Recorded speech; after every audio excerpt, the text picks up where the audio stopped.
Hey there, David back in the shop for another shop tip. Today's shop tip is actually a sharpening tip, let's call it that, because we're going to show you how to take one of these card scrapers and put it to use in your shop. Why do you need a card scraper? Well, a lot of us probably, and I know I still do, sand the piece of wood to finish it, to get it ready for staining. Now, there's a lot of discussion out there that you can read in a lot of different places about why sanding is not the best finish before you put on the finish. And that's because it abrades the top of the fibers of the wood and leaves them fuzzy. So when you put the stain on it, it looks a little dull. What a scraper will do is cut it more cleanly, more like shearing across that, so it leaves nice sharp edges to the fiber, and that shows the stain better, and the grain looks brighter. So a lot of people are very much enthusiastic about using a cabinet scraper. It's a great tool to have in your shop. It's not expensive, so why not? Because sometimes you just need sharp grain. Now what a card scraper is honestly just a piece of steel. It does make a difference what type of steel, but they're not terribly expensive. This is a standard size. They also come in different shapes with some rounds and volutes and that sort of a thing on it. This is the standard. What's going on is we're making an edge, actually we're turning an edge on this sharp, thin edge. So you can, this one's been used a little bit. It's, you know, probably due for sharpening anyways. But if you drag your nails across it, you should catch. It's not catching so much on this side. There you go. See the catch? That's what we're looking for. We're going to make that turned edge so that we'll catch a nail on all four of these edges, and that'll make it a really useful tool. What's going on is when you bend over that steel, which is what we're going to do, it creates sort of a T on the top, not quite that long obviously, but it creates a T on both sides, and then we're going to turn the edge down to about 10 degrees so that it gives it a nice hook like, well, a glue scraper. Except that this is going to be a much smaller variation and a much more fine tool. So let's go ahead and take a look at how we need to do this. We're going to start by using a file, and I have two files here. You're going to notice a difference between the two. The one over here has cross hatching going in both directions. That's not the one we want. It's too aggressive. The one we want has just crossings in one pattern direction, and that's a smooth file. We want to use the smooth file because it's going to give us a nicer surface on our edge. So we're going to use our file, our smooth file, and what we want to do is we want to flatten both of these long edges, okay, so that they're smooth. Whatever's been on there before, however much it's been used, we want to take that out of the way and get a clean edge to work with. The smooth file makes it that we have a more solid edge along here, because if we use the crosshatch, there might be breaks in there, and when we turn that edge, it's going to give us more of a corrugated look. This is going to give us a smoother turn, so that's why we want the smooth file.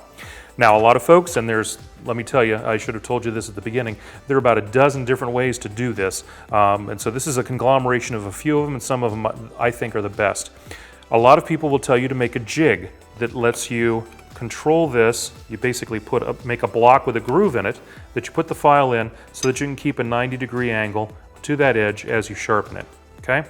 Now, I trust my bench as far as I need to for this, so I'm actually just going to put it in my vise like so, and then I can take my block, or my scraper, and run it along here, and that's keeping a 90-degree angle, what I need. And it doesn't take much. You can actually see a nice sharp sheen there, maybe a little bit more. That's what you're looking for. If you can see a good glint on there, that's where we're going. Nice and shiny. And I'm going to do both edges because why not?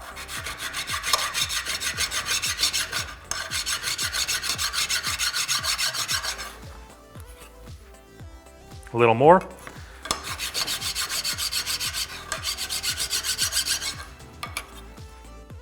Yeah, we can work with that. Okay, now we're going to move to the second part of this, and you may think this is taking a little bit of time. It does while I'm showing it to you, but once you get the habit, it goes very quickly and you'll have a nice sharp scraper ready to go.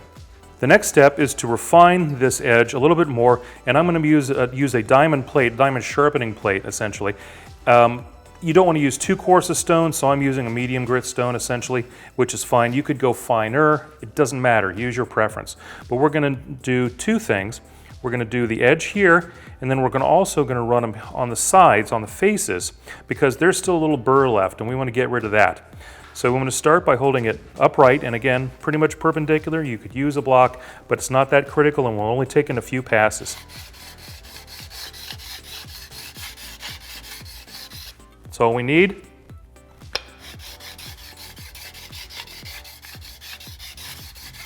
That's all we need. Now for the faces, you don't need the whole face. All we need is basically the edge where the burr is. So I'm basically going to put it here and rock it just so that it's just touching that edge. You can feel it get flat. And a couple passes this way. That's all we need. You can put pressure along the whole thing if you'd like. I've seen some people use a block of wood. Personal preference. This is a, while it's a nice tool, it's not that refined a tool. You can baby this to a whole lot, but you're going to end up scraping wood with it. So this is a good edge. This is a great start.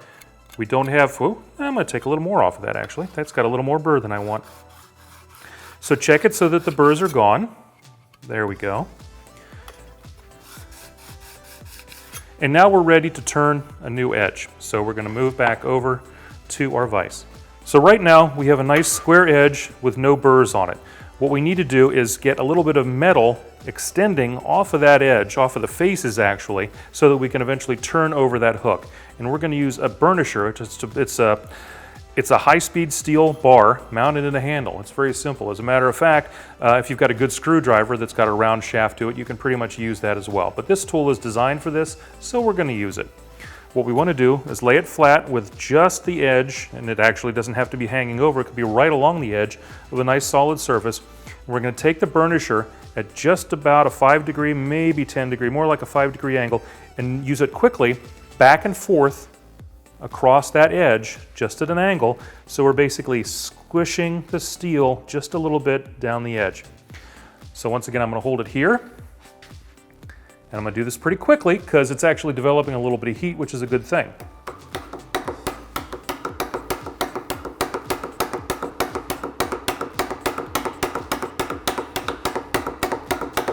About 25, 30 times, something like that. You're going to do that on each of those faces.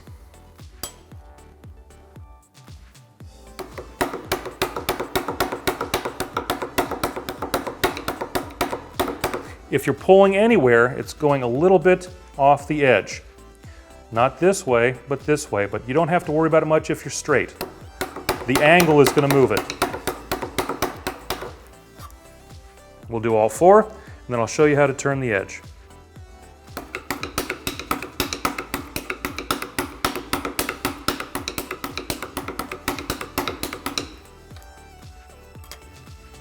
Hopefully this works.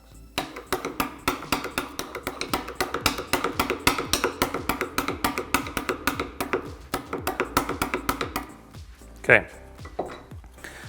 Now, we should feel a little bit of a hook. You may not, that's okay. I'm going to put this back in my vise, just like so. And don't worry about that burr there biting it too much.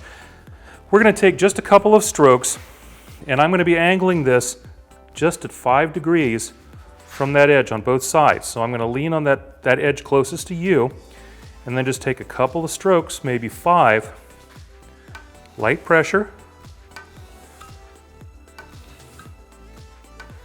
Because if we've done our work well so far, there's a little bit of a wire edge sticking up and we're just bending it over.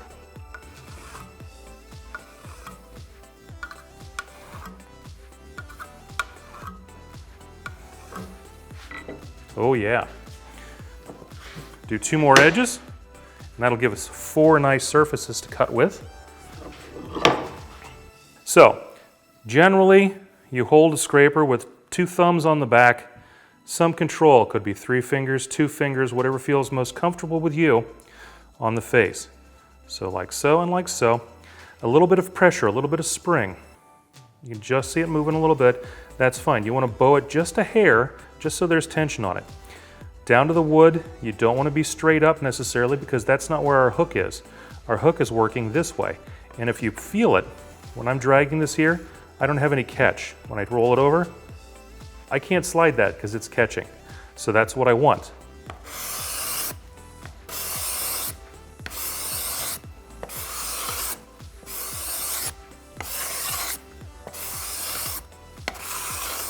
Nice fine tendrils.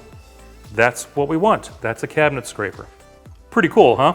Now, almost every cabinet scraper is shipped with a package like this. I find way too many of these tossed into a drawer. Don't do that. If you go to the effort of putting an edge on this, put it back in the scraper holder to protect those edges. One more thing, when you're using this for any length of time, you'll find out that it gets warm. So here's a little trick. Stick-on magnets, simple, doesn't matter what it is. This one's for a car parts dealer. Put it on the back where your thumbs are going, and believe it or not, that becomes a heat sink that will actually pull some of the heat away from the blade when you're using it and keep your thumbs from getting burned. So that's our shop tip for today. Put it to use in yours.